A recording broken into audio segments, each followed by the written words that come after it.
Perfect. So people are still coming in, and it's okay. I would like to first introduce myself. I am Michal Rimon. I'm the CEO of Access Israel, an organization operating from Israel, but with a lot of global activities. And we are very, very happy for the last almost month to be very busy and in contact with amazing people around surrounding the Ukraine crisis. I think doing what everybody here in this Zoom is doing, trying to help, trying to do good, trying to listen. And this is what we'll discuss today. Before I begin and before I introduce Galit Peleg, who will give a couple of words of introduction, I would like, for accessibility purposes, I am going to speak in English, and whoever needs interpretation into Ukraine, because we had a lot of people registered from Ukraine, we have interpretation on the bottom right side of the Zoom screen. You press interpretation, you choose the language of English or Ukrainian, and you will hear the interpretation when relevant. In addition, it is possible to also have captioning and see captioning in English. And this is recorded because there were many people who said, we want to see it, we can't join at this time, please record it and send it to us later. So it is also recorded. And if everybody can put themselves on mute, that would be great. We will try to have some time for questions and answers. And if there are any people with visual disabilities, I am asking everybody that will talk to just give a short description. I'm, as I said, Michal. I'm a white female wearing a black shirt with long, dark, blondish hair. That's what my barber says. I think it's a little more brown, but never mind. And I'm very eager to begin this session. So without further ado, Galit, please, if you can introduce yourself and say a couple of words. We are very, very honored that you are here to open this session. Thank you, Michal. Shalom, everybody. Good morning, good afternoon, wherever you are. I'm very happy to be here and to open this session with this amazing organization. My name is Galit Peleg, and I'm the director of a department who's in charge of overseas programs at Israel's national aid agency, which is called Mashav. Well, in routine times, if there are any, what Mashav does is actually sharing knowledge and building capacities in friendly countries, in developing countries, and actually almost all over the world. We started about 60 years ago with our Kiev-born Prime Minister and Foreign Minister Golda Meir. If you heard the name, she was born in Ukraine, so here's also our connection to this time. And she started this agency, and today we are covering almost every topic you can think of. We started with building capacities of agriculture in Africa. And today we deal with agriculture, with medicine, with innovation, with women empowerment, education, regular education, education for special needs, kids with special needs, education for sustainability, etc., etc. So you can really find our experts almost all over the world and almost in every topic you can think of that a country needs to develop. And usually we work government to government because we are a governmental agency. The method that we do it is either through seminars that we bring to Israel, experts or professionals. We bring them to Israel for a 2-3 week seminar, and then they go back and actually share the knowledge that they got here with their people. Another option is when we send experts overseas for the same amount of time, for 2-3 weeks, to really give what we call to train the trainers, to give capabilities and tools, excuse me, to people that can expand the knowledge and improve the economy, the education, whatever is the topic is, or the medicine. Right now we have also projects of expanding hospitals, training their staff, etc. Something that we added during the COVID time is seminars online, which actually helped us a lot nowadays in Ukraine. Now, like words about since this crisis started, since the war started. So Israeli the agency is a part of the Ministry of Foreign Affairs. So what we did so far vis-a-vis Ukraine, I will start with the last thing that I wanted to tell you, but it's connected to what I just said. Actually, we keep in touch with our alumni of these courses and seminars that we share all over the world.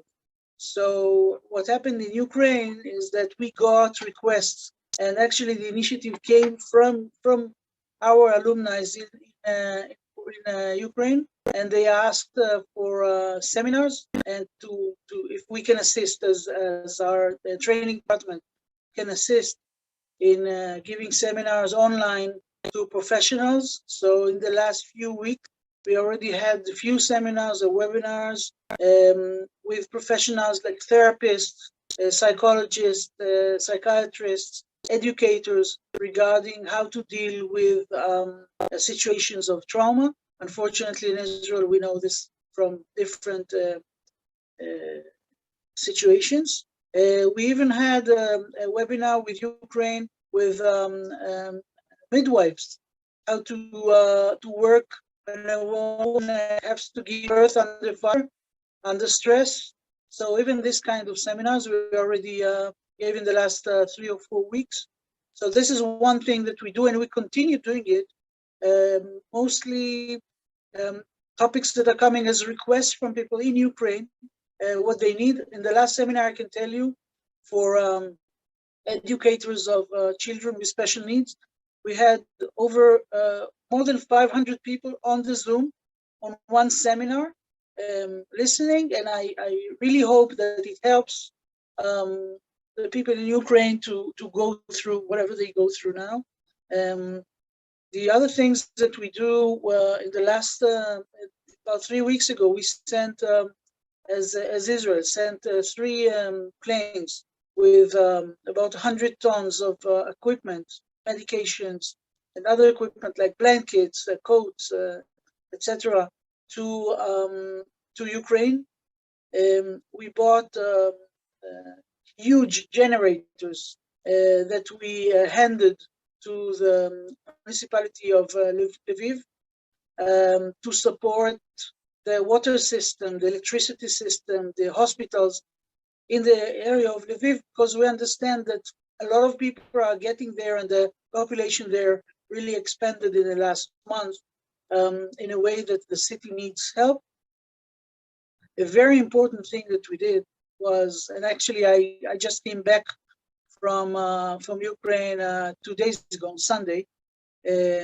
I went there last Monday to help in opening a field hospital that Israel set in a town called Mostitsa, which is about 15 kilometers from the border with Poland, from Edika crossing.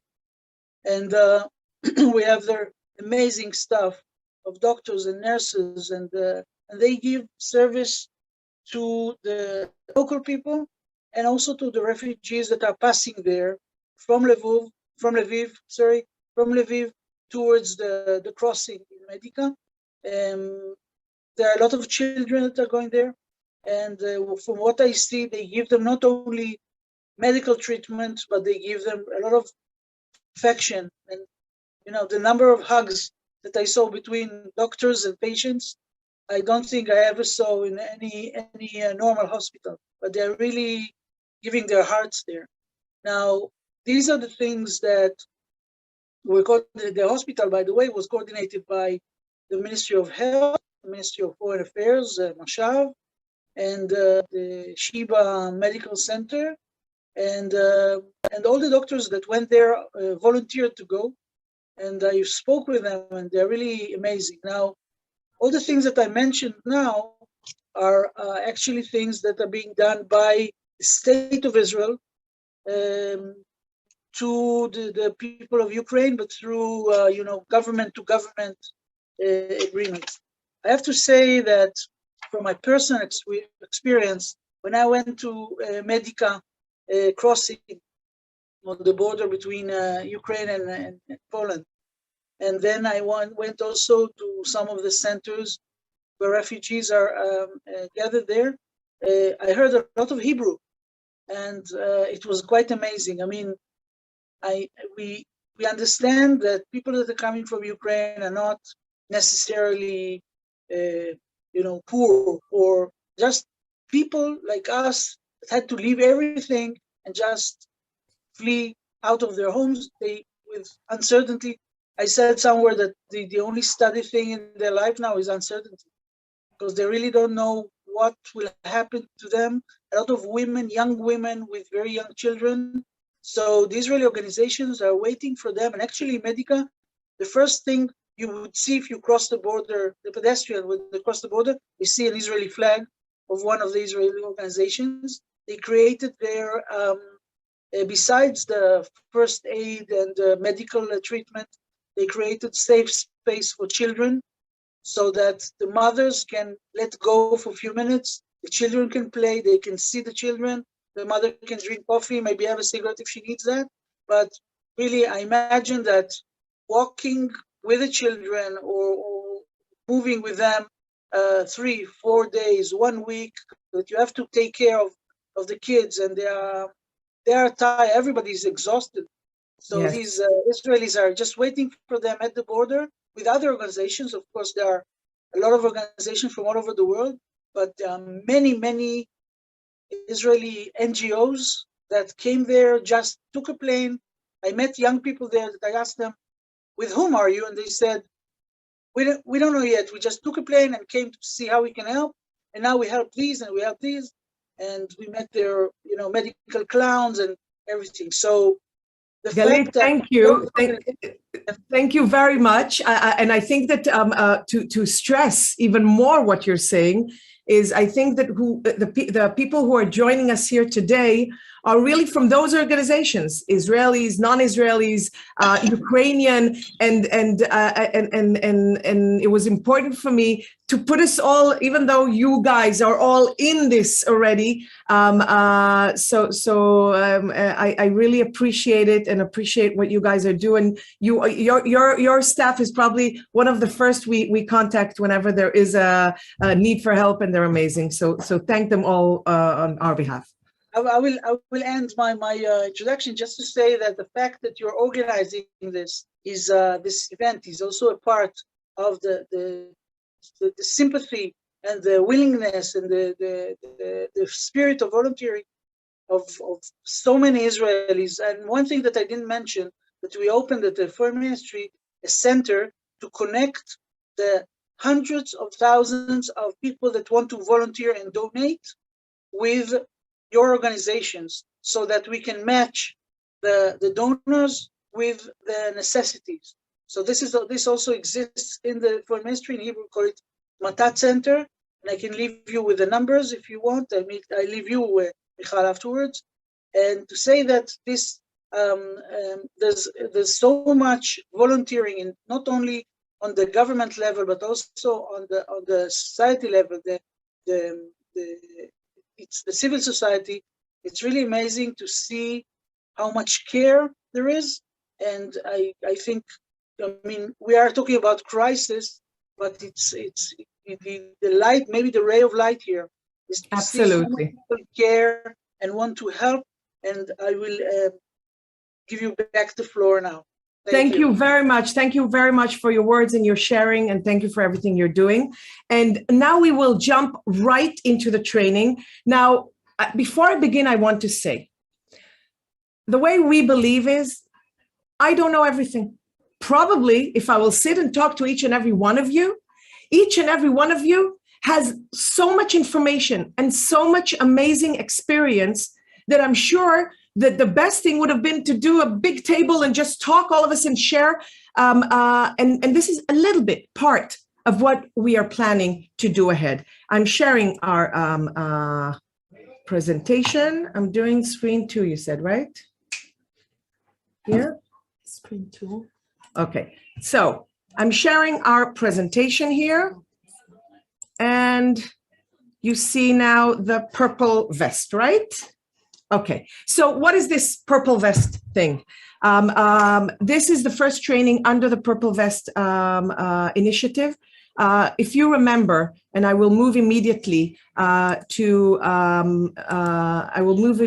this slide. If you recall, December 3rd, all the world was full of buildings, monuments lit up in purple. Remember that? The purple saying, we're leaving no one behind. That was the message. That was what was said all over the world. Unfortunately, what we understood from calls and emails and WhatsApps that we received, starting to receive at the end of February and beginning of March, that in a way, people with disabilities and the elderly, in many cases, were left behind. The lights on December 3rd conveyed a message, but we have to make sure that light turns into real action. Now, again, guys, I could give credit now to each and every person here in this webinar, because each one of you, many of you I know personally, I know of the people you're helping, I know of your initiatives, and it's amazing. The thing is, I can tell you that many of the initiatives that you guys are doing, many times we are faced with a problem, faced with an obstacle. They don't know. People call me and say, I don't know what to do here. We have a person with disability and we're not really communicating well. Or all kinds of questions that many times I say, oh, we had another organization with the same problem. I wish I had a way to convey to you the solution there, and then it would save you a lot of time and effort. So what we're trying to do with Purple Vest Mission is to basically do several things.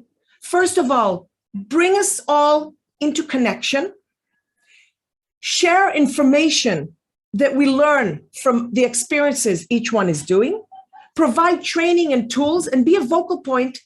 And when I say be a vocal point, I'm talking about many of the members here who are expert in Ukraine and outside of Ukraine. So if any of you heroes on the ground are faced with a problem, faced with an obstacle, you will have a place to contact. You will have a website or a number or an email to contact and receive help, whether it's financial help, whether it's consultation, whether it's expertise, whatever help will be needed, we will try to assist. Now, the mission here is, as I said, leaving no one behind. We aim at creating a global professional task force and methodology for accessible management in time of emergency.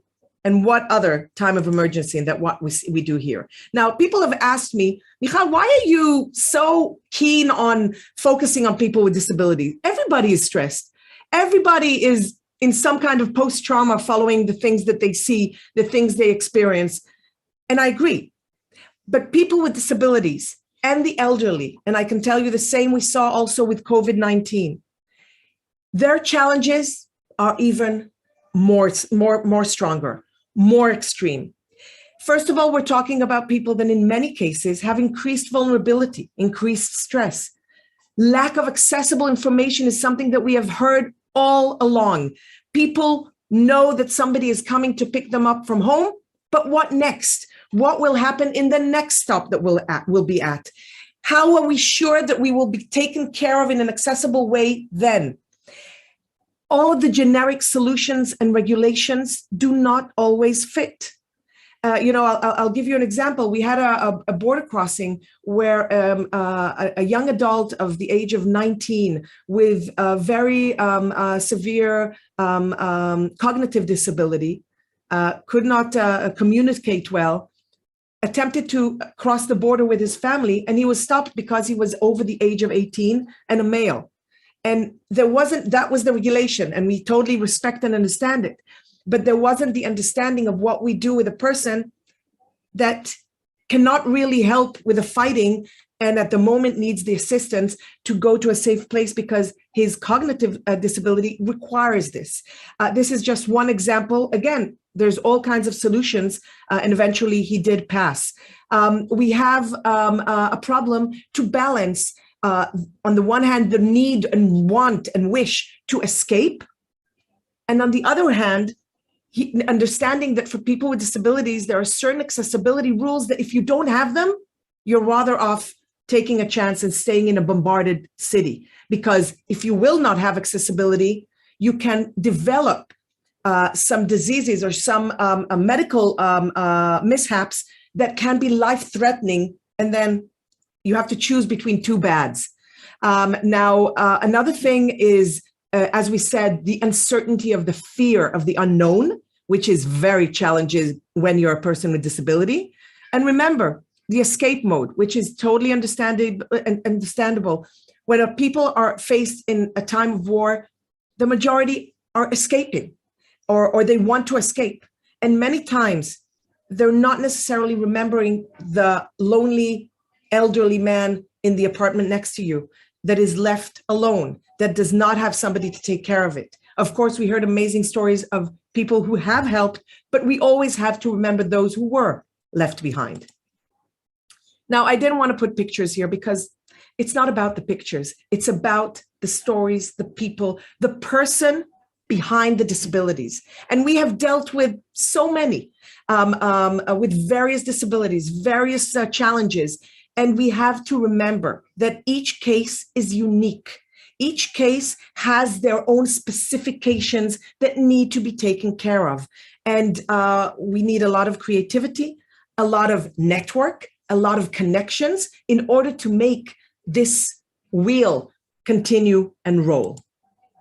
Now, just so we'll all be on the same page, because many of the people I spoke to were not aware of this, from the information we received, there are 2.7 million people with disabilities registered in Ukraine. Now, when you're talking a person with disabilities, many think only of wheelchairs and maybe blind and maybe deaf, but we're talking about many other disabilities, mental disability, cognitive, communication, visual disabilities, etc. It is important to understand that not all disabilities are visible. You know, we had cases of people saying, but I don't understand, she's not with a disability. Why is she causing so much? Some disabilities are not visible. You have hearing disabilities that you cannot see, visual disabilities, cognitive, learning disabilities, mental disability, communication that are invisible. And there's still needs, there's still fears, there's still the enhanced, the stronger challenges that they need to take into consideration. Now, just so we'll be on the same page, what is accessibility? Accessibility is the ability to get to a place. You know, think about all the road, all the way, the pavement, the transportation, getting to a place. And once you're there, it's not enough to get there. You have to be able to receive the service that is provided, whether it's at the border, whether it's at the registration point, at the shelter, etc. And you have to be able to use the facilities there. And if not there, then you have to have an alternative, an accessible alternative for the facilities offered to everybody. That is true accessibility. And preferably in a peaceful world, we want that accessibility to be mainstream, not to bring the people with disability behind, you know, in the back entrance, separate from everybody, but part of the whole. Of course, in these cases, we just want them out safely or safely with their choice to stay at home in an accessible way.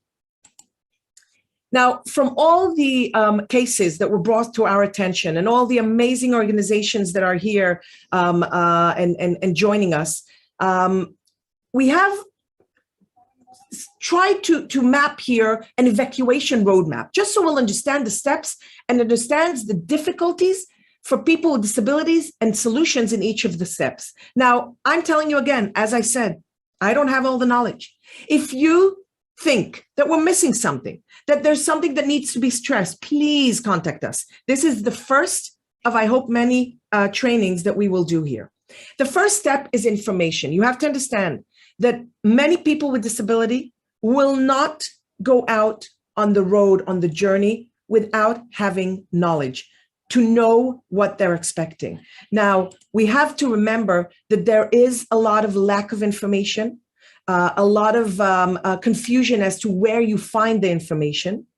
And it's very important that information will be there, what they need to know, in a format that they can read and they can understand, and with the tools that will help them. I can tell you that we are launching, hopefully next week, a website that is going to be connected to amazing Ukrainian organizations that are partnering up with us, and many of them are here with us. And we're going to provide there together information to enable everybody to know in advance. I was asked to prepare checklists on what to bring with us, because a trip that maybe before the war took 2 hours, and hey, I can, be with 2 hours only with a car and just go on my way. But what if that 2 hour turns into 17-hour trip, and you need insulin, and you need sugar and food, and et cetera, et cetera? These are things that you have to take into account. And these are things that we're trying to comprise. And again, any comments, any knowledge you have to make it better, please help us. We're going to have their videos, understanding what to expect when you're getting all across the way. And of course, the awareness campaign. Again, you remember the purple buildings? I want you, each one, to receive a purple vest from me. That's it. Just wear it. And that will be us telling the world and telling the people with disabilities and elderly in Ukraine, you see this picture, you see this vest? I'm waiting for you. I know what you need, and I'm waiting for you with the tools, with the tips to give you a more accessible way. The decision to leave, once you have the information, a person needs to make a decision to leave. There's a lot of tension, a lot of fear. Now, here I want to say something very important. When we started this, we were very paternalistic, and we said, leaving no one behind, let's get them all out. But hey, it is not my choice. I cannot decide who goes out and who doesn't go out. That's the person with disability and the elderly's choice. What we can do is two things. Those who decide to go out, do the best we can to help them in an accessible way. But those who choose to stay, we're still not leaving them behind. We're still adopting and embracing their choice and making sure that they are taken care of. We're not going to leave behind those who want to stay behind. Okay? So what we're suggesting here, we had cases of people who an ambulance came to their door, was willing to take them, and they got a panic attack. Let's find the ways, and there are ways, to lower tension, build trust. We have amazing partners in Kharkov that I know are doing house visits, house to house, door to door, knocking, bringing food, bringing medicine. Those are probably the people that when you're contemplating whether you want to leave, they're the ones you're going to trust. And if they're going to tell you, people are waiting for you, the purple vest is there, people are going to be accessible along the way, you will trust them more because they didn't leave you. Now, we need to be attentive. We need to listen. People with cognitive disability, with mental disability, with any other type of disability, they have a voice. We need to let them be heard, and we'll talk about it soon. And of course, remember what I said, every case can be a little different. There's no one way to do it. It's customized. In our trainings in Israel, we have a slogan saying, help me, help you. I don't know best. I'm asking you, A, do you want help? Because the fact you are with disability doesn't mean automatically that you need help. Do you need help? And two, if you do, how can I help you? What is the best way that fits you? And each one might want to help in a different way.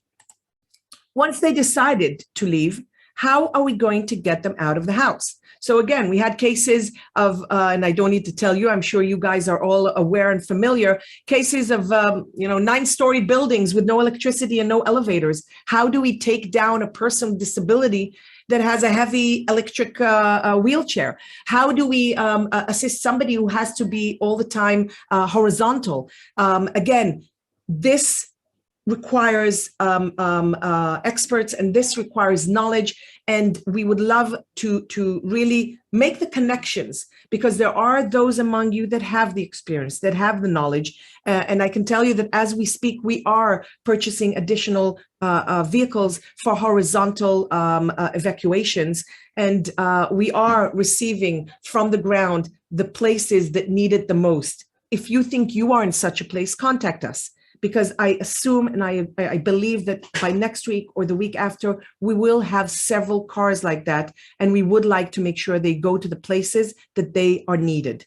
Now, also there were problems that people drove other people to safety or to the border or to something like that, and the people with disabilities did not have the payments, did not have the money to pay for it. That's also something, that an obstacle that needs to be taken care of, and we have found solutions.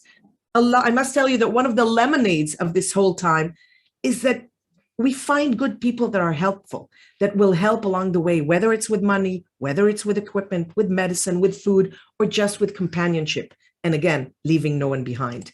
Now, once you are on the car and you're off to go, there is the travel between the home and the border. Now, the travel can be a short one, and it can be a very long one. I think the longest one that I heard was about 70 hours, I think. And we're talking about sometimes people who are elderly, in their 80s, in their 90s, sitting in a car, sitting in the vehicles, sitting in a bus for such a long time.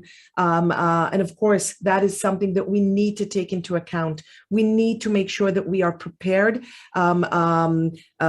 Is there accessibility along the way? Is there a way to have toilets or a place to change? Many people with disabilities, especially those sitting on wheelchair without the ability to feel their body from the waist down, it's very important to understand that they might look fine on the outside, but it's enough that there is a sore that is developing because they're over-sitting.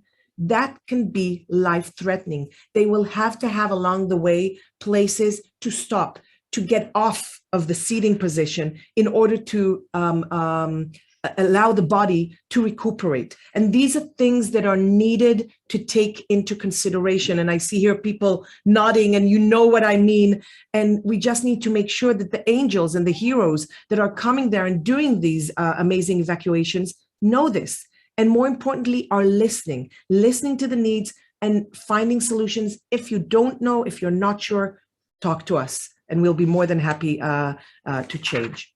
Now, once you get close to the border, and I know that Nikita is one of the angels that is here in the Zoom, and one of the things that he was telling me, that there are borders that take people off the car, or at least took people off the car about a kilometer and a half away from the border.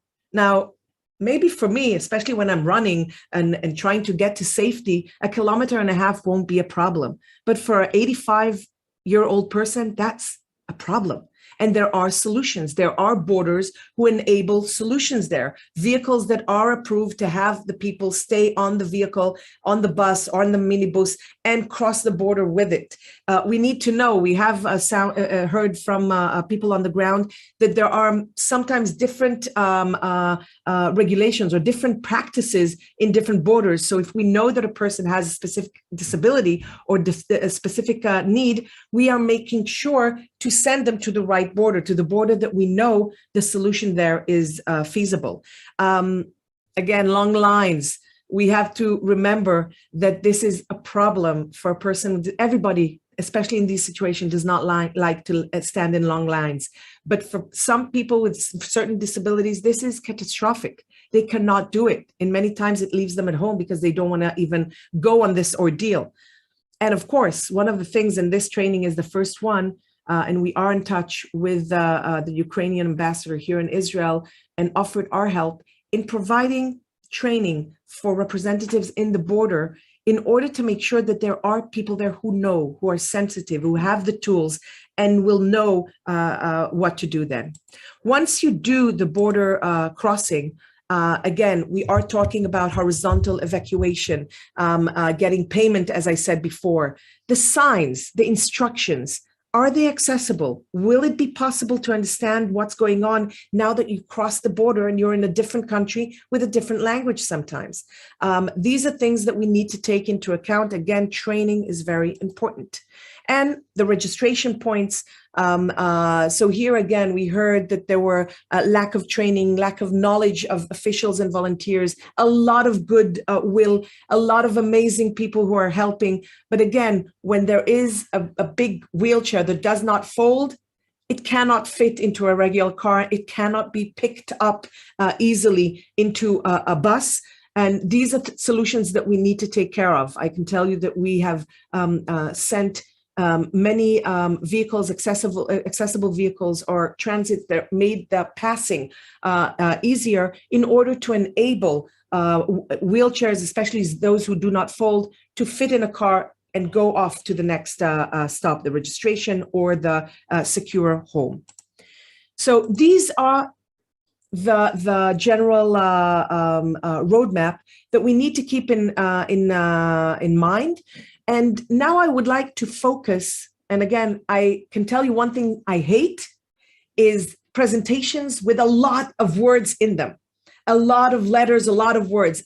But with my apologies, I am doing it for two reasons. First of all, so you will see it in front of you while I'm talking, while I'm explaining. And more importantly, we are going to translate this into Ukrainian and into Russian and into Polish and into Romanian. So everybody on the border, doesn't matter where you're from, will be able to have a version that is in his language. They can understand, they can read it. And again, we're going to give it a couple of more days before the translations to hear back feedback from you if you think we need to add something. Now, what I'm giving you now is general guidelines on how to aid people with disabilities.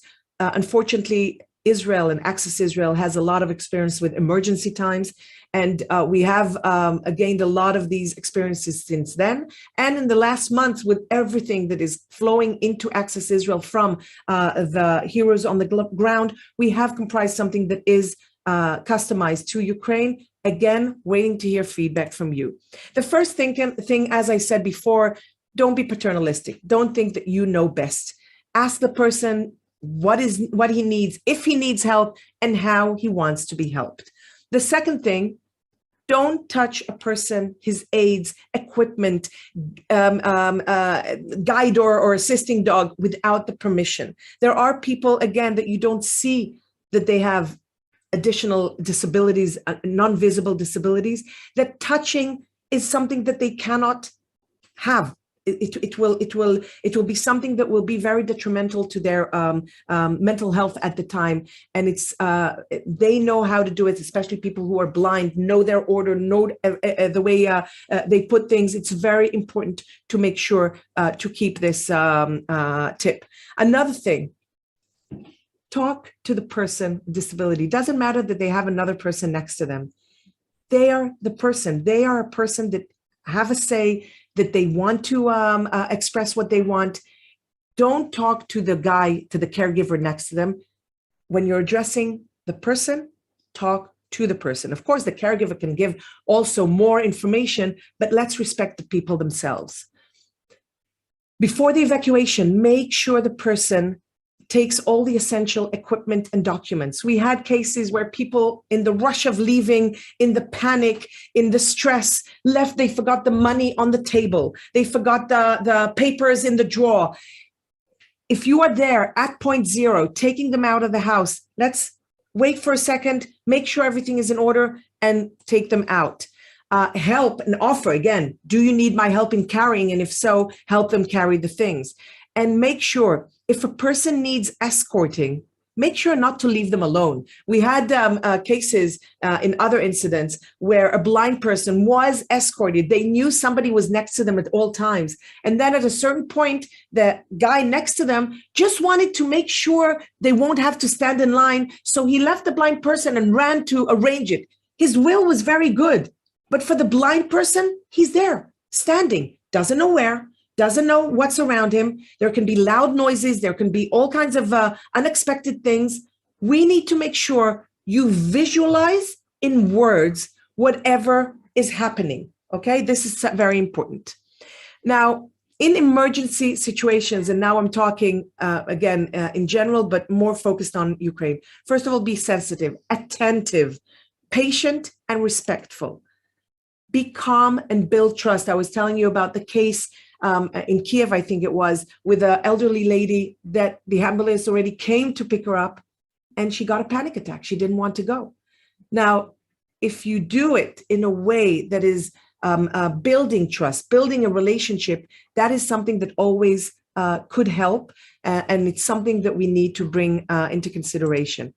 Another thing is getting information at the registration of a call when you want to say something. And again, we are going to have in our website a CRM installed with what we call tickets that ask you all the questions that need to be filled out in order for all the sequence that I just showed, the roadmap.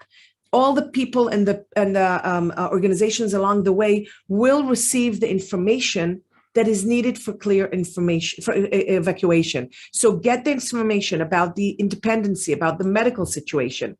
Find out if they have a caregiver with them, family members, or a pet. We had cases where the pet came all the way across the border, and then the place that they were taken to did not accept pets. We need to make sure that if a pet is crucial here, we have to make sure that we're sending them to a place that will accept the pet, because it's part of their mental, and of course, a pet, whoever likes a pet, it's like family.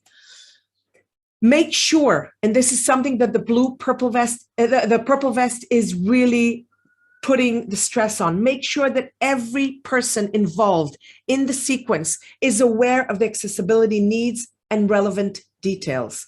And if there's anything that goes wrong along the way, the next one in the sequence will have to have that information. We had a lady in need of dialysis. The volunteers were waiting for her at a certain place, and the train did not stop at that stop and continued for another, I think, 5 hours. They were 5 hours additional without dialysis, without food, without money. Now, the person that we found eventually to greet them at the next stop had to have all that information, because it's not a regular case anymore. It's a life-threatening case with somebody that if they don't go to get dialysis in the next really short period of time, it can be detrimental. So these are things that you have to make sure to pass on in an accessible and informative way. Now, make sure that the roadmap is continuous. Again, think about regular in peace times, regular accessibility. You can build the most accessible building in the world. It will be waiting for all the people with disabilities from all over the world. But hey, if the pavement is not accessible, or if there's no parking space for cars that are for people with disabilities, then people with disabilities might not be able to come. Doesn't matter how much you did. So the whole sequence has to be accessible. Now, give as much information as you can and respect the person's choice. The true meaning of leaving no one behind is what I mentioned before. Leaving no one behind means also not leaving them behind if they choose to stay behind. There are ways to help them. There are ways to take care of them, even if their choice is not to be evacuated. And found out essential equipment if needed. Many were receiving calls about people who are missing prosthetics, wheelchairs, scooters, etc. These are things that we need to know and pass on in order to find it as soon as possible. Now, when we're talking about many of the calls come via phone, we receive phones from either families from all over the world or from the people themselves. Now, first of all, we need to remember, you are the calm voice on the other side. You are the lifeline that is giving them hope that somebody is listening to them, listening to what they're saying, and trying to help. So remember that, and remember to communicate in a way that is accessible for them. Not everybody can use a phone. Not everybody can hear well. People who can have problems during a phone conversation are people with hearing disabilities, with speech disability, cognitive, communicative, and mental disabilities. And we need to understand and to recognize, not always people will say, I'm with hearing disabilities. as a side thing, I can tell you my father of the age of 79 still thinks that the acoustics in my house is not good. He does not think that he has any hearing problems. He's shouting maybe sometimes and can't hear everything. So not always people with disabilities, with hearing disabilities will come out and say it. How can you recognize? You can recognize when either they identify themselves as the person without a disability, or when you hear phrases like, I don't understand, I didn't hear well, speak louder, please repeat. These are indications that you have to be, maybe offer another means of communication. Do you want me to send you a WhatsApp? Do you want me to send you a SMS? Do you want me to send you an email? Or do you need somebody to come face to face and talk to you? These are alternatives that when you feel that there's nobody hearing, registering on the other side, that you need to take into consideration. Yes, please. I'm Tali. I work with Michal. I just wanted to add that sometimes people won't be able to keep the connection because there is no electricity to charge their phone, or the phone lines are down. So if the connection is cut off for some reason, try to find a different way to contact that person. Absolutely. And I can tell you that we were talking with the name here is in Ukrainian. So I'm sorry that I cannot, Larisa, I'm sorry that I cannot mention the organization because I have it only in Ukraine, but we already spoke. And one of the things that I can tell you that we are now purchasing and it's going to go into Ukraine and be distributed is in the areas without electricity. We're going to try to get chargers that are solar chargers, meaning from the light of the sun, it will be charged and there will be a possibility to charge your phones. But also, it's very important, and it's something that I learned from our partners and colleagues. Not everybody has a cell phone. Not everybody has a smartphone. And we have to understand that. And that's why I think that, I don't know if Ilya is with us, Ilya from Kharkov, that is going and knocking on doors and providing food. Many times the only solution is to map the people in the area and really come and give them a face-to-face explanation. Again, these are things, as I said, it's not one solution. It's adopting the right solution for the right people. Now, when we are talking on the phone, it's very important because those who can hear and those who are communicating with you, shouting will not help. You have to make sure you talk clearly.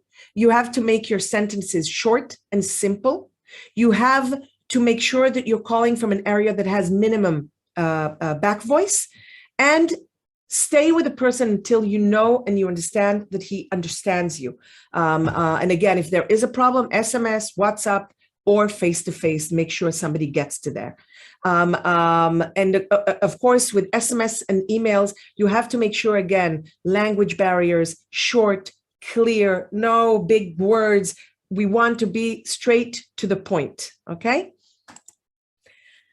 Now, when we're talking about people with physical disabilities can be people in wheelchairs, can be people with walkers. And again, wheelchairs are those who can be folded, or those who cannot be folded, who are electric but can be carried, or those who are electric and very heavy. And then carrying is not an option, and we need to think about other options here.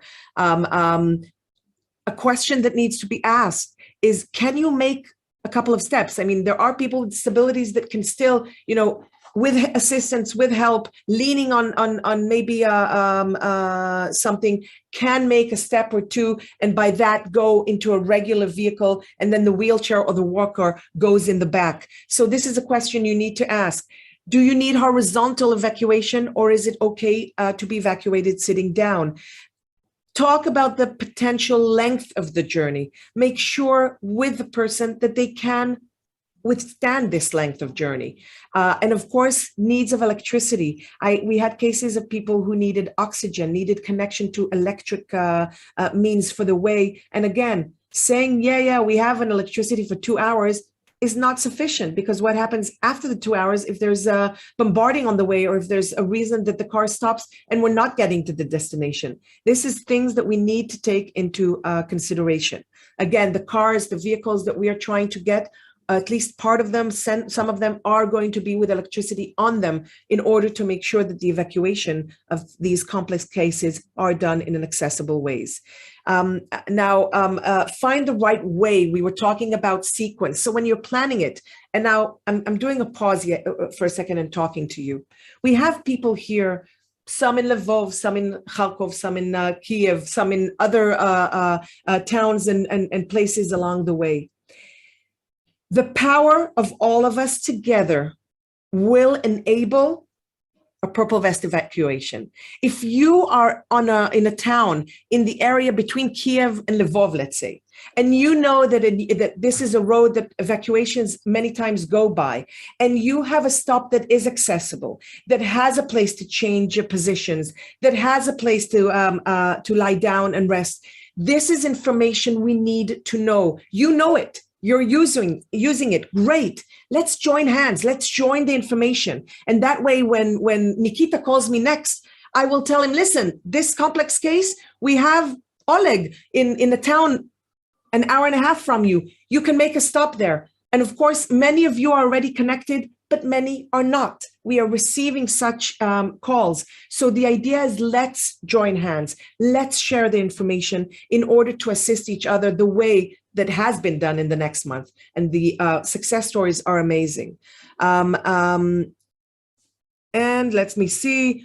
These are things we already said, so let's continue.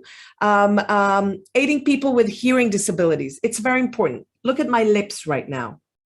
When you're talking to a person with hearing disabilities, talking like this, exaggerating your mouth is not helping.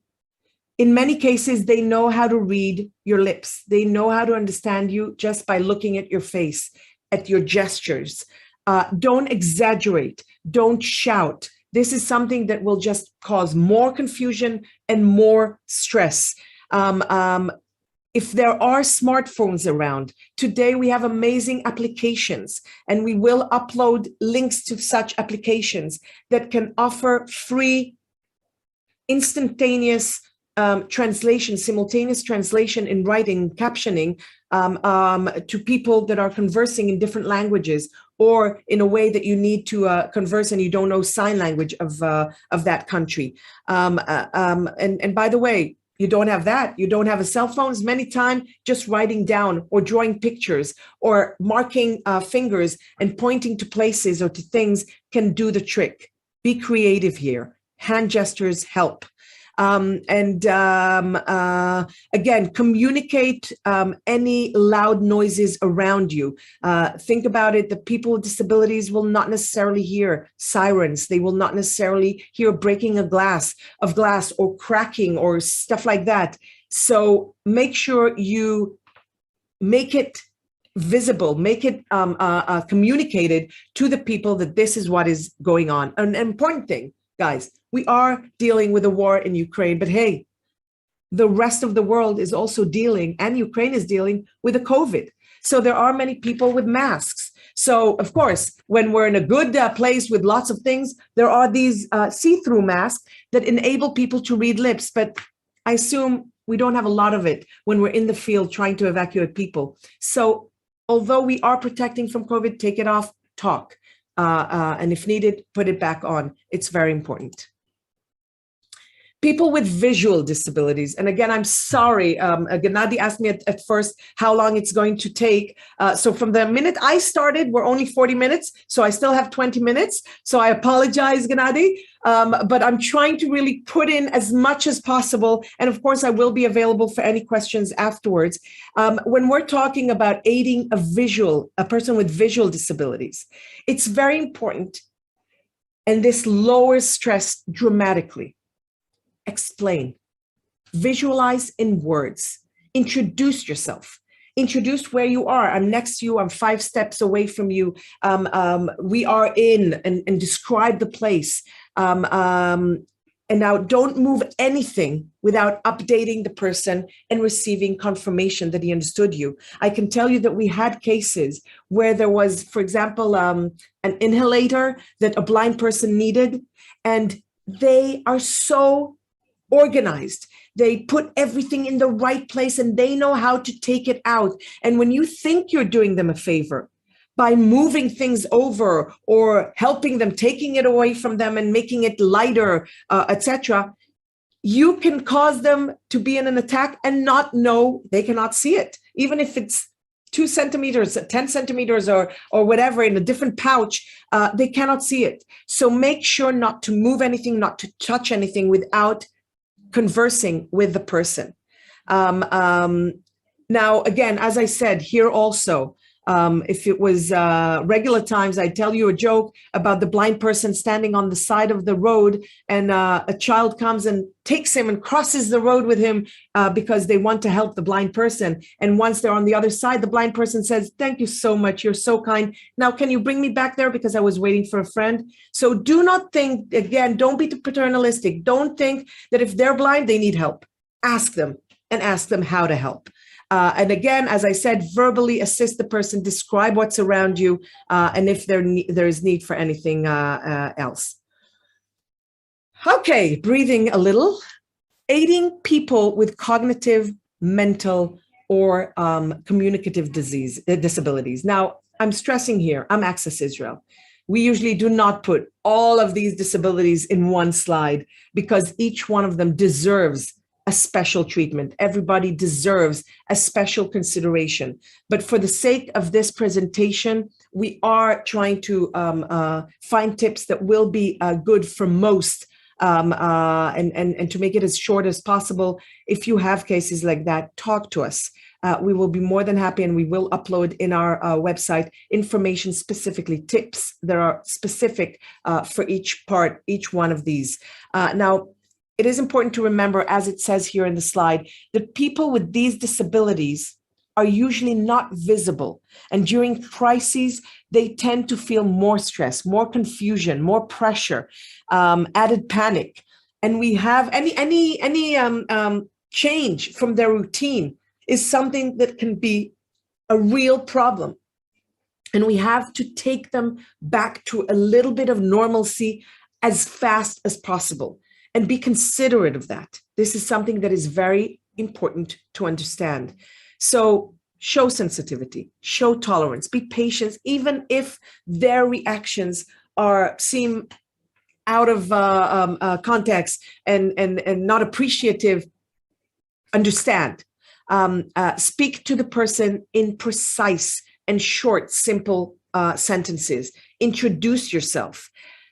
Take into account that people with uniforms many times can be seen as dangerous and intimidating.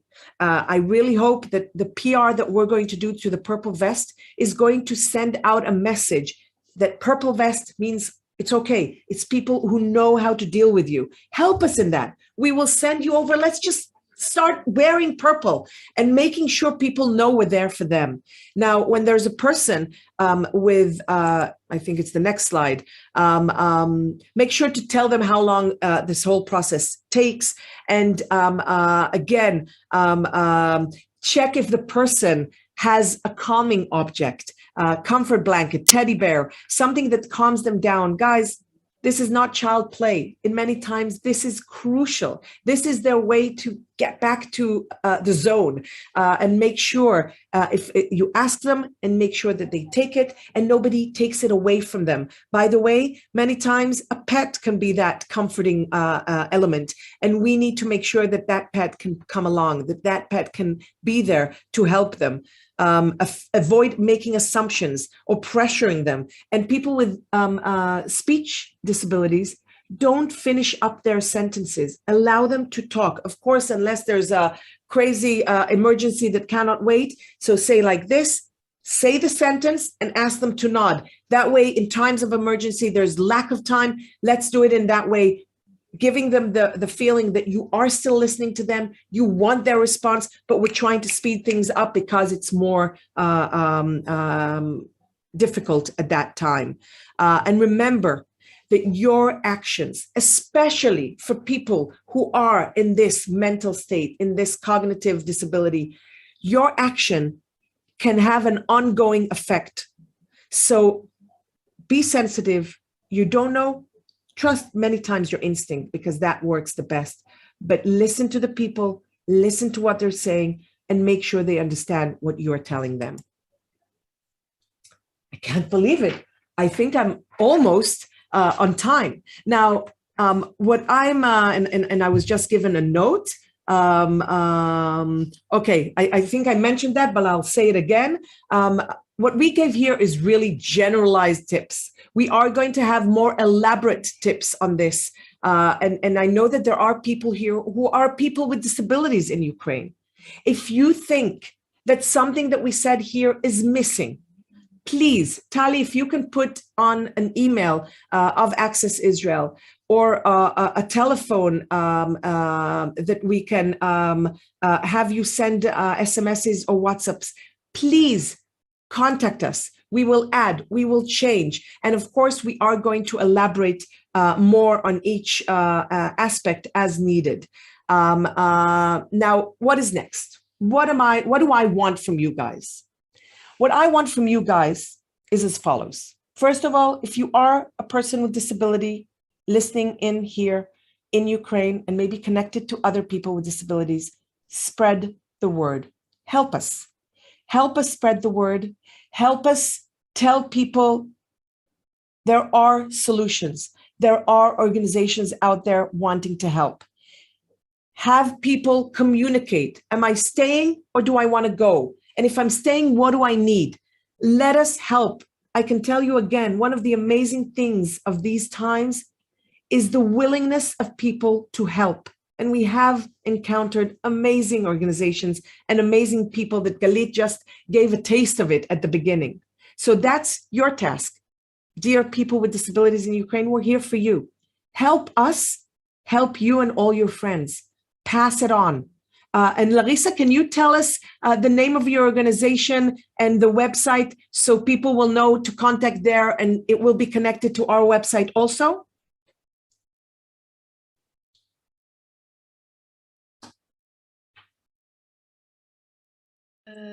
Так, ну я думаю, що Національна асамблея людей з інвалідністю в Україні всі знають.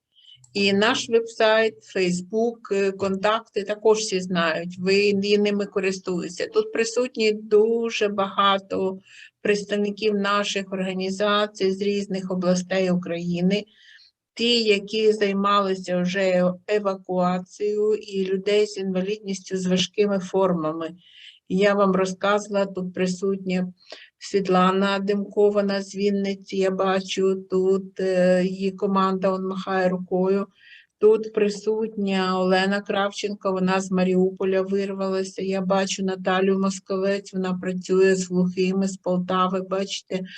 От, тут працює Олег Карпенко, теж він на візку пересувається. Тут дуже багато, кого я не назвала. Олег Габ, він вже виїхав в Німеччину на колясці, але допомагає. Ігор Мирошниченко, він працює зараз в Польщі, там теж виїхав з сім'єю. Тут дуже багато наших організацій, які пройшли всі ці етапи, або які вже залишились в Україні і далі будуть працювати. Ви знаєте, те, що ми сьогодні послухали за цю інформацію, ми будемо поширювати. Дякуємо, що ви зробили переклад на українську мову, це там нам знадобиться. У мене єдине, що прохання на загал, я кажу, чи немає у вас порад, враховуючи, що ви постійних напружені в вашій країні, як має бути правильно оформлений пункт перетину кордону? Можливо, у вас є ілюстрації, як має бути пункт перетину кордону оформлений. Це було б нам дуже добре, бо зараз готуються зміни до законодавства, щоб ми встигли зробити так, як потрібно буде для людей з інвалідністю. Це буде, ну, гарна нам допомога. Так що ми вам дуже дякуємо. Great point. And as I said before, you remember I was talking about the information? That's the first step of the roadmap. And that information is what we're working on now. We are now in the process of filming, taking pictures of border crosses in Poland. And we will do also in Moldova and in other places. we are preparing videos that are going to enable everyone to see this roadmap. And by the way, I would like you, all the names, amazing people that you mentioned here, help us. Send us videos of what is happening on your side.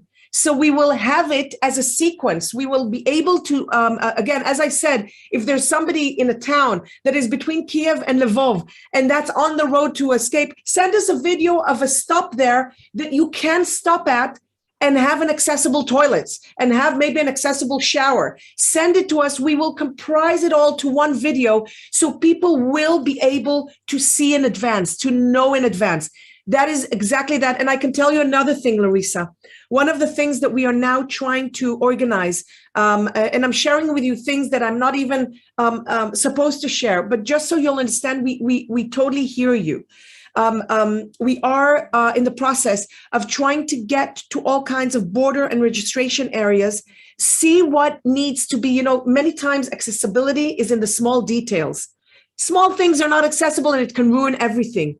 And we are in the process of trying to bring together students of engineering and other, 3D printers to create solutions, ad hoc solutions to make the sequence more accessible. So all of these things will have information in the website. And of course, we will connect it to your website. So the idea of knowing in advance the website, the information that I was talking about is exactly that. The checklists, the knowing in advance in video, the knowing in advance in statements. And of course, those of you, and you mentioned a couple of names that are already in Germany or already in other places, contact us. Share the story. If you share a story, if you share a picture, if you share a little anecdotes from your way, where was it successful?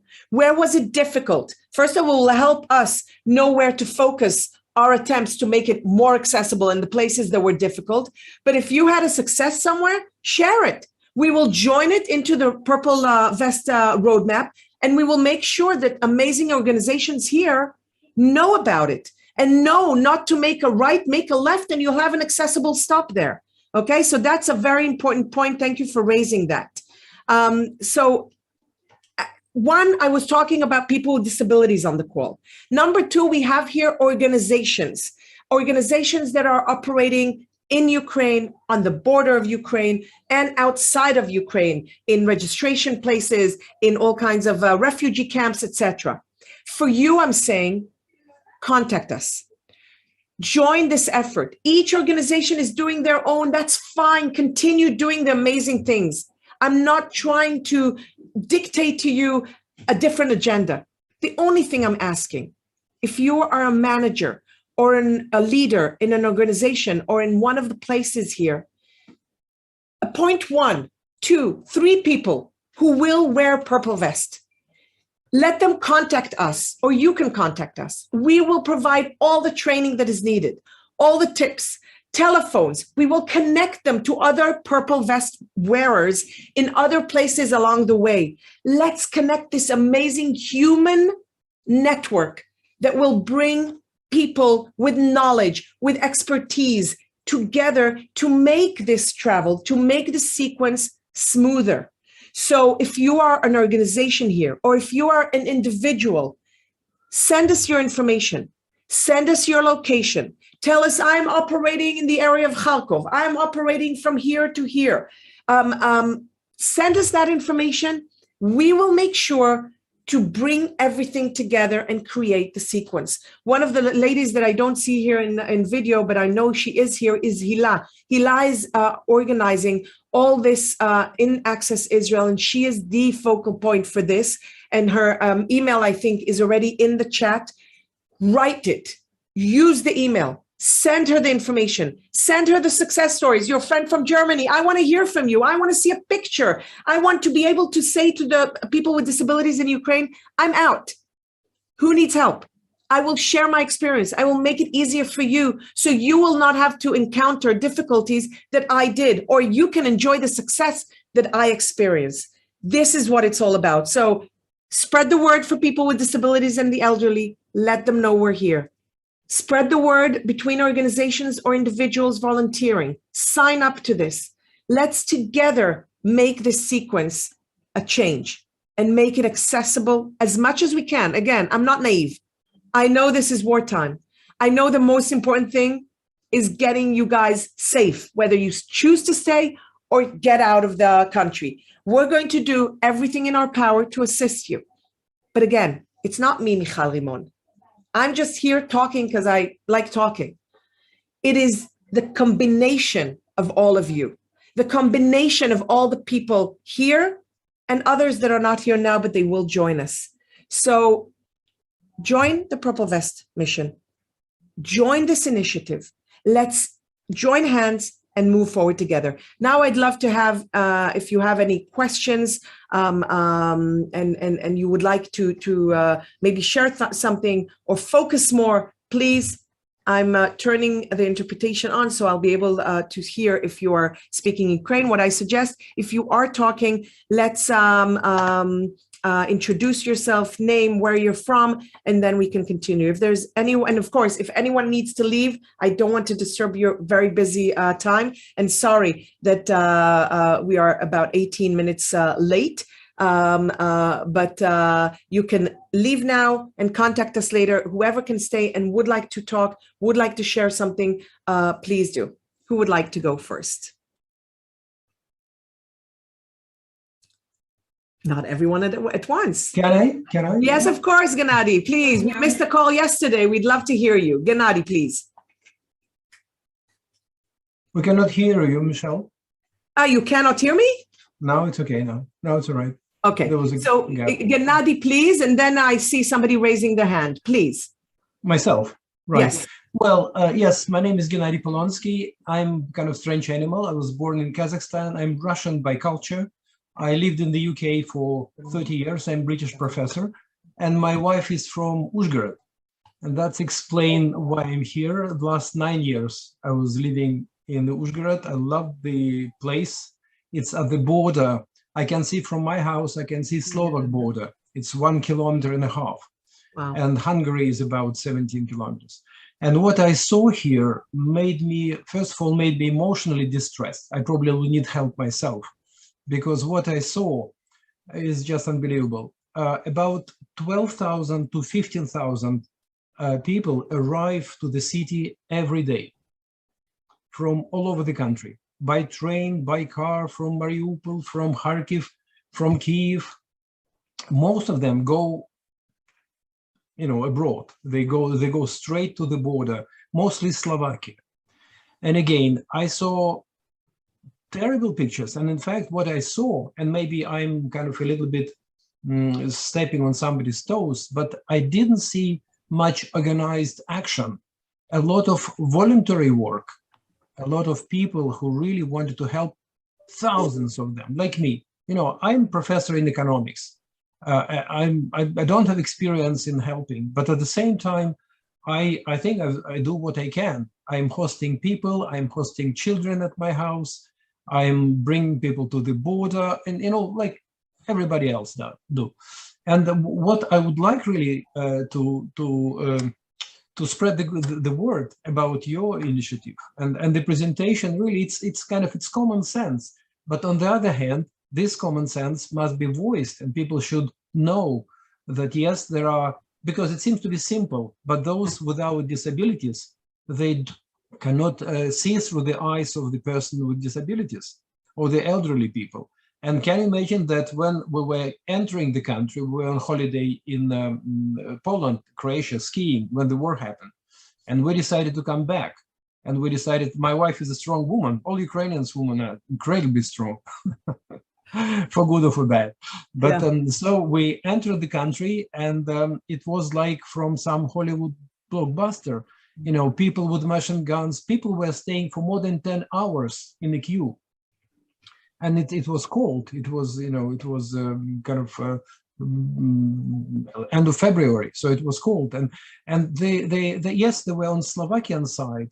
There seems to be much more organizations. People were taking, food was provided. But on Ukrainian side, at least again, I might be wrong, but what I saw, it seems to be quite more chaotic and less kind of with the people in mind, I would say. So people were very friendly, and custom people and border people, and everybody was helpful. But in terms of institutional organization, like provision of, I don't know, tents where people could warm up, you know, while staying in the queue, or for elderly people or something, there was not much. Yeah. And what I see now at the train stations, it's voluntary work. It's restaurants which got together and cook their food. Amazing. You know, for people. And it's like, it's a lot of things are moving because of voluntary help. So But again, Gennady, I think that here, this is exactly, first of all, I appreciate what you said. Thank you very much. And I think that you basically said exactly what we're trying to say. You're there, join us. Fill up your information, fill up your details. We know that if somebody goes to that area, Gennady, I can ask him and he will help. And besides that, send us pictures, send us information. We are going to put also a short questionnaire on what to check as far as accessibility goes. So you will fill that in and we will be able, I don't know if you know, but in Israel, there's a law. Every place that gives service has to publish in the website what the accessibility is at the place, even if it's not accessible. I know it's not the law in Ukraine, but we're going to try to get that. We're going to try to get information of border passes and all kinds of places to like a checklist of what the accessibility is there, so we will know. There are people without legs that can jump on stairs, no problem, because they're very athletic and they can do it. There's others who don't seem to have a disability and it will be difficult for them to walk 10 steps. So we need the information to know. Gennady, thank you very much. We have here, and I'm sorry, your name is in Ukrainian, so I don't even know how to read it, but the blonde short hair and the brown short hair. Both of you are in the top of my screen and you're lifting your hand. Can you talk, please? Світлана, пані Світлана, я поможу. Yes, thank you, Світлана Larisa. Демко. Доброго дня, шановні колеги. Я Світлана Демко з Вінниці. Наша команда сьогодні працює Вінниця, Польща по організованому переміщенню людей з важкими формами інвалідності. 6 числа ми вже перевезли 55 осіб, це 2 групи. І знову на цьому тижні ми перевозимо ще 56 осіб. Але це буде спільна програма Національної асамблеї, Польщі, Фундації, Німеччини і Голландії. Це для нас буде також перший раз.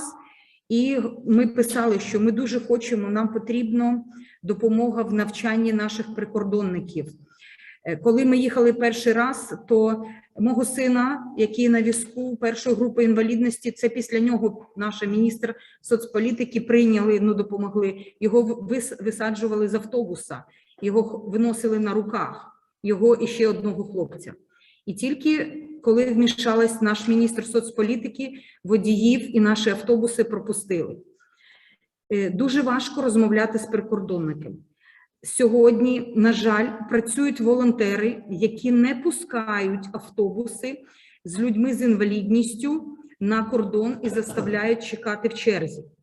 Ми просто пробиваємось нашими автобусами, ми їдемо по зустрічним смугам, ми ризикуємо життям людей, але, на жаль, це, оце блокбастер, як ми добираємось до кордону. І навіть вчасний приїзд на кордон і листи, які дає нам наша військова адміністрація, ми 6 годин на кордоні. Люди лежачі на візках, це дуже важко. Ми їх довозимо. У нас сьогодні ми лікуємо ще хлопців, тому що вони, пах в них червоний ми привезли в цих памперсах. Це просто жахи.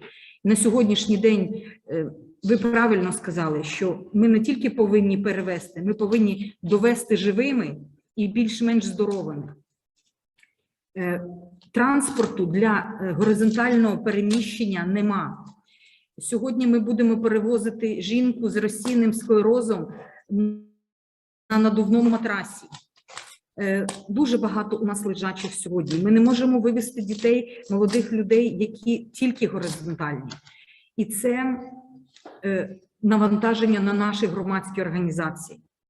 Це наша ініціатива, це підтримка нашої Національної асамблеї людей з інвалідністю. Ми дуже вдячні нашим польським колегам, що вони на себе взяли дуже великі. Ми вдячні нашим голландським колегам. І ми дуже вдячні вам, що ви сьогодні зробили шикарну презентацію, яку ми повністю занотували.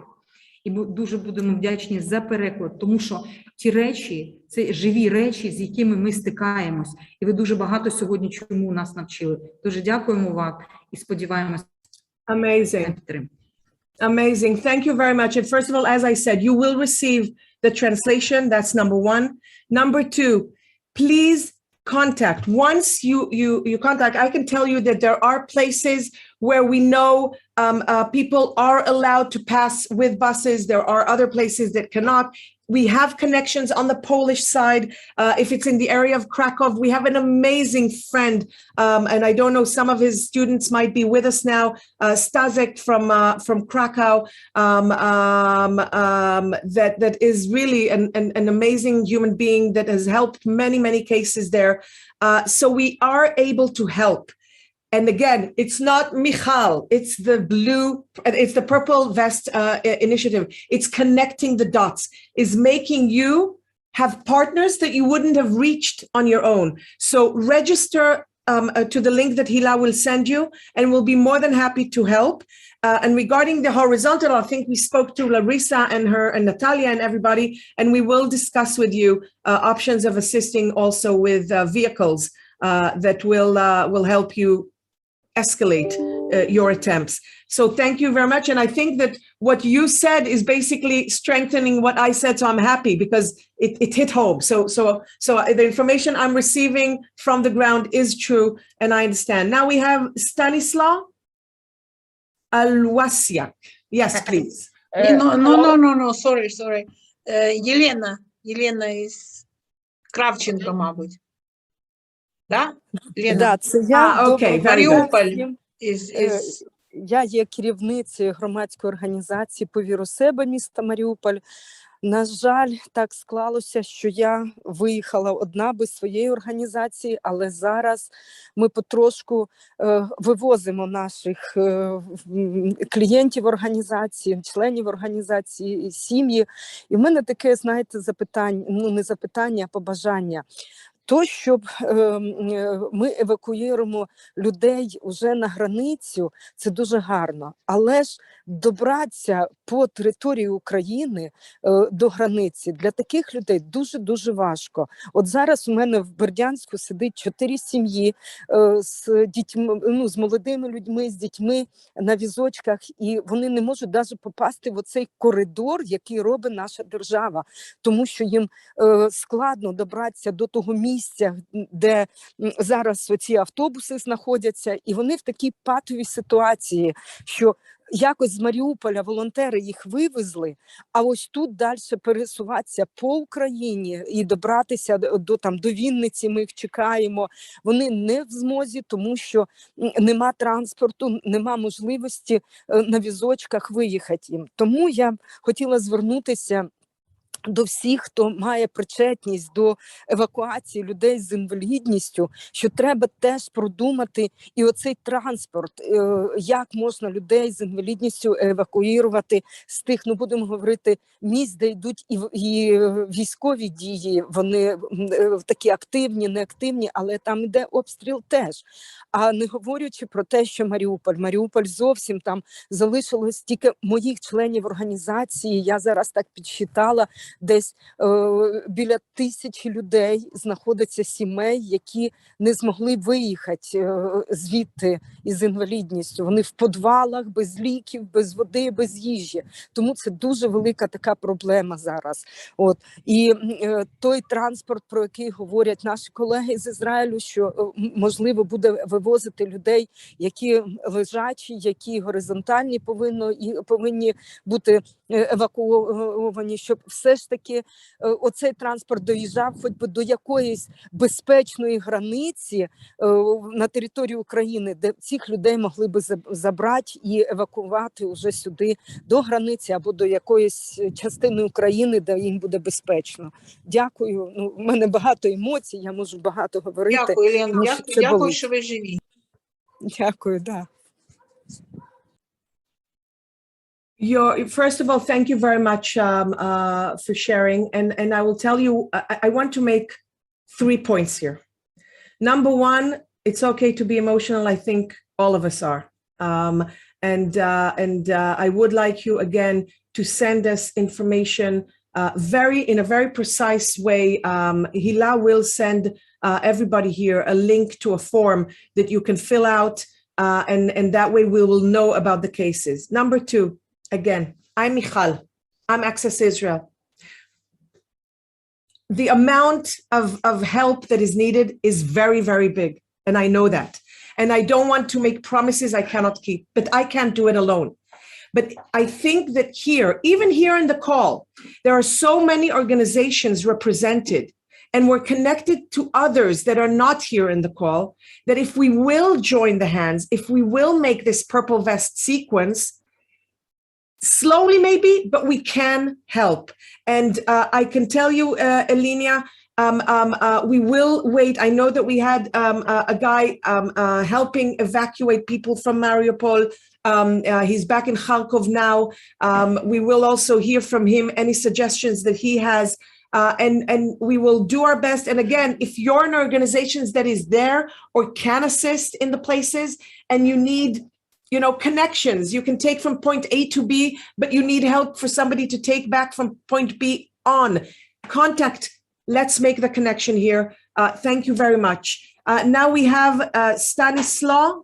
And also, if you can, Yelena, if you can also share with us your experience of going out. Where did you come out from? Where was there a problem? So we will be able to try and assist in maybe solving problems there. Stanislav, please. Yes. Thank you very much for this kind invitation. Thank you very much for valuable training and sharing very important information. I represent Jesuit University in Krakow, Poland. We support in many ways first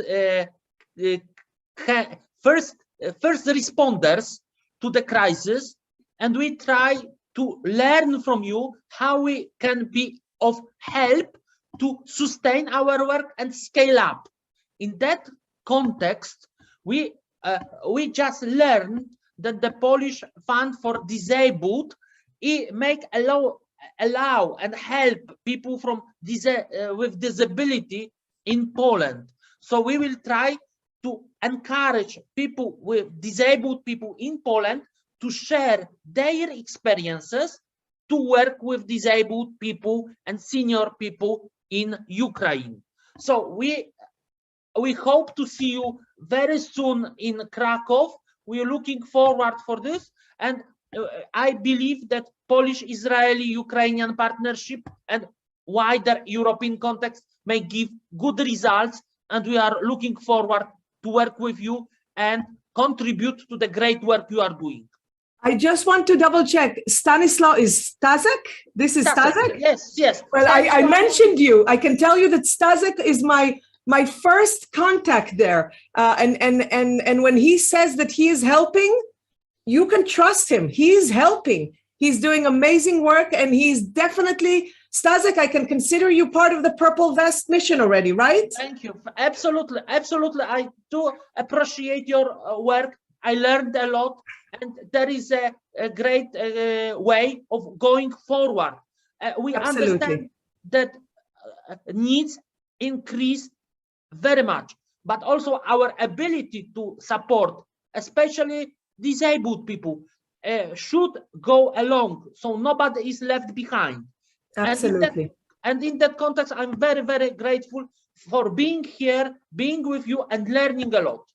Perfect. Thank you very much. And I'm looking forward to a special training just for your students so they can go out with a purple vest and be part of this. Thank you very much, Staszek, for everything you are doing. And this is what I call lemonade of this whole Ukrainian thing, because you really get to know amazing people along the way. Do we have anyone else that would like to speak? And again, Gennady, sorry that we are making it longer. Let's see if anybody else raised their hand. I think this is it. So, oh yeah, I think this is it. So I will recap just the last points. You all are going to receive a link to the recording of this session. That's number one. Pass it on, spread it. Number two, you will all receive this presentation after I receive feedback from you. Was it good? Was it not good? Do you need to add anything? I'll give it another 2-3 days. Send me comments if you have, and then we will translate it into Polish and into Ukraine first of all, and we will send it to you. Pass it on. We will send you a link to register to the Purple Vest mission, and we will be very happy also to distribute and give the Purple Vests. It is not just a gimmick. It is a message. I want people to see a picture. Take pictures with it. Tell people we are wearing a purple vest. It's not just buildings lit up on December 3rd. It is us people lighting up and being there for people with disabilities in Ukraine. So joining hands, the network, the connection, the sequence, this is what it's all about. And I appreciate you spending an hour and a half, a precious hour and a half with me. And we will be distributing more invitations to more trainings in the near future. Thank you very much. And together we can survive. So let's join hands. Thank you, guys.